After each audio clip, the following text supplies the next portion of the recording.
இந்த வீடியோவோட ஒரு பேசிக்கான ஒரு மோட்டிவ் என்ன அப்படின்னு பார்த்தீங்கன்னா, யாரையும் நம்பாதீங்க, எவனையும் நம்பாது.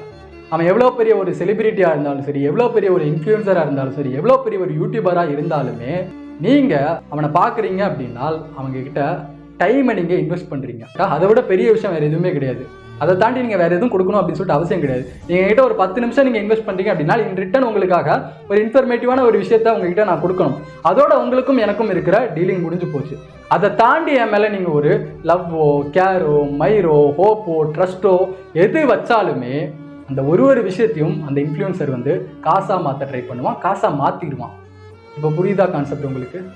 ஒரு இன்ஃப்ளூயன்சர் மேலே, ஒரு யூடியூபர் மேலே, ஒரு செலிபிரிட்டி மேலே அந்த டைமை தாண்டி, அதை தாண்டி வேறு நீங்கள் என்ன கொடுக்க முடியும்? டைமை வச்சு நம்ம என்ன வேணால் சம்பாரிச்சிடலாம் கரெக்டாக.